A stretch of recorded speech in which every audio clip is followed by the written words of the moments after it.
The goal for this video is to take this 3D checkerboard pattern and make it out of wood. We're using maple and walnut to build this pattern, and obviously it will eventually get turned into a guitar later in the video, but first order of business here is to make a blank with the pattern in it. My friend's lending a hand with building this pattern. He's previously assisted on projects in the past and probably will continue to help out on future ones. The first thing we did was strip out the pieces of maple and walnut into varying thicknesses, which is going to be one of the components that's going to help us achieve that 3D effect we're going for. Once all the strips were cut out into varying thicknesses, they got glued up and stacked in the order of thickest to thinnest.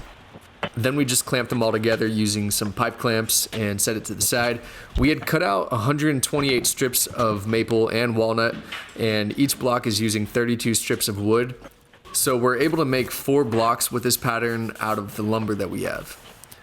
A decent chunk of that original lumber was also just turned into sawdust due to the kerf of the table saw blade, which is inevitable when you're making so many rip cuts.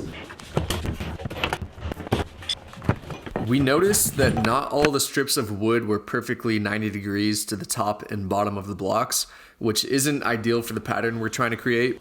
So we tried shimming the blocks and running them through the planer to attempt to get the strips of wood at least a little closer to a 90-degree angle to the top and bottom surface. It probably would have helped if we used a press instead of clamps for the initial lamination.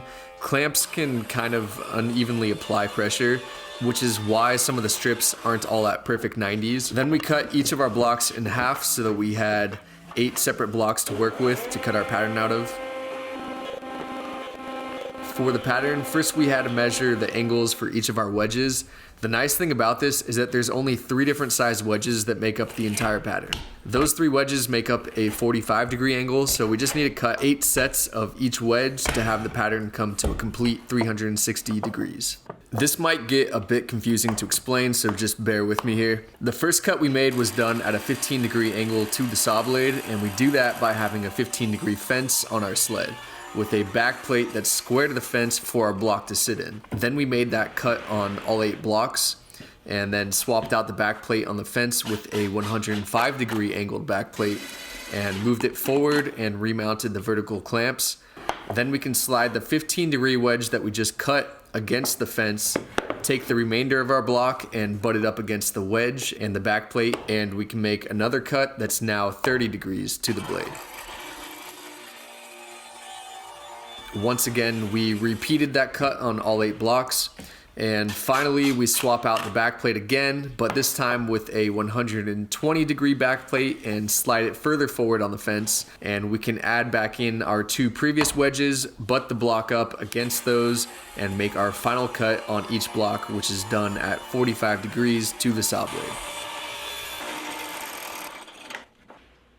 Once all the wedges were cut out, they can be assembled by taking 2 sets of each wedge and swapping out the 2 middle wedges, which gives the alternating pattern. That forms a 90, and then just go around and repeat that to make up the entirety of the pattern. And at this point, our hallway illusion is starting to take effect. We decided to glue these wedges together in segments of 6. If we were to go bigger with the glue up, we risk the glue setting up on us too quickly and not being able to make any small adjustments to the pattern. The main thing here is just to get the pattern to alternate between maple and walnut as best as we could. Same concept as a classic checkerboard pattern, and this was really difficult to do, mainly where the checkerboard pattern gets really small and they turn into little slivers. This is why it was important to get the initial glue up as close to 90 degrees to the top and bottom surface like I mentioned earlier in the video.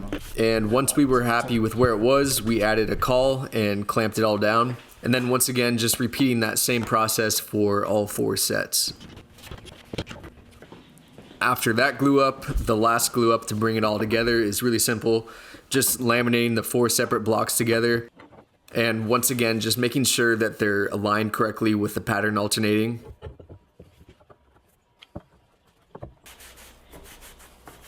Last thing we needed for this pattern was the insert in the middle. And this was made basically in the same way that we made the larger pattern. So we're going from a 15-degree cut to a 30-degree cut to a 45-degree cut. Same exact method that we just used, just on a smaller scale. Then sanding each of those wedges down so we could get a nice central point in the pattern.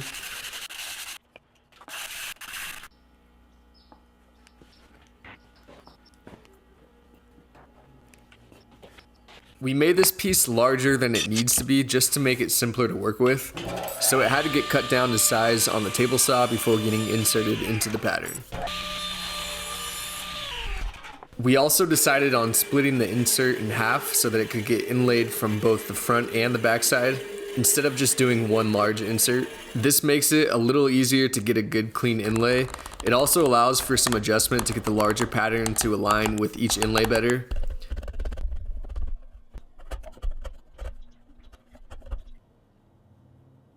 And finally got them glued in on each side, hammered them flush with the blank, and the 3D pattern was ready to turn into a guitar. As per usual, the building of the blank is the most time-consuming process for the actual guitar build, but now that I've got a pretty cool looking blank to work with, I wanted to choose a body shape that's going to accentuate the optical illusion and utilize as much of it as possible without just being a giant square block. What I decided on was kind of an Iceman inspired shape, similar to the Iceman but more rounded over without the hooks and points. It's a larger offset body style, which I hoped would capture the 3D pattern better. Got the shape cut out on the bandsaw and routed it to the template that I made. Routing the neck pocket at a slight angle, that's because I'm using a Tune-O-Matic style bridge for this build. I rarely use Tune-O-Matic bridges, not that there's anything wrong with them, but for this guitar specifically, I wanted to use hardware and electronics that are as low profile, or I guess as skinny as possible, so that they minimize their coverage on the 3D pattern. And on that note, I also decided on going with lipstick pickups that I routed to their exact size, and then I can mount them with screws from the back side of the guitar. Added a round over on the body, and now I got started on building out the neck. Flame maple for the neck and Amara ebony for the fretboard. I've shown building a ton of necks in the past, and really for the most part it's the same process for each one. Nothing too fancy going on here, so I'm going to kind of fly through the neck building process on this one. I specifically chose flame maple for this guitar neck because it has some cool effects when looking at it from different angles, and I thought that would add to the 3D or optical illusion inspired theme for this guitar. I recently made the move to stainless steel frets on my builds, and I've used them occasionally in the past, but always kind of avoided them because they're such a pain to work with and shape. But in the grand scheme of things, I think the benefit of them being able to last longer is worth the extra work on the front end. I went with a semi-gloss poly finish for this neck, just enough shine to bring out the character in the maple, but not enough to leave fingerprints and such on the neck. Threaded inserts, this is something else I made the switch to over the past year. Then I can recess the bolts on the back. Had one last piece of walnut that was left over from the initial lumber we used. Resawed that on the bandsaw, then I used that to make a cavity cover for the electronic cavity on the back. I had debated whether or not to add a belly carve to the body. Also considered doing an arm bevel, but my main concern was the distortion to the 3D pattern that it could potentially create. Ultimately decided on doing the belly carve, and it does elongate the pattern a bit. Not enough to really distort the pattern, but enough to make me not add an arm bevel on the front. Small threaded inserts on the cavity cover, and then just some final sanding to get everything scratch free. I used some Total Boat high performance resin to seal the wood prior to clear coating it with urethane. There's a ton of different methods to sealing wood, but I've found epoxy to do a pretty good job at penetrating woods like maple and walnut. It also fills in any small gaps or voids that other sealers wouldn't. Let that cure and then sand it back so everything is smooth again, and it's ready for the clear coat. We had a ton of offcuts for this project, and we wanted to utilize all of the material, so we took those offcuts and resawed them in half, and then arranged them into patterns as wall art pieces. They're obviously not quite done yet, but we should have them finished in a week or so, and they'll be posted to my website along with some newly listed guitars. The link to that will be in the description below. Last bits of this build, getting the hardware installed and the electronics wired up. As always, demo at the end of the video. Thanks for watching.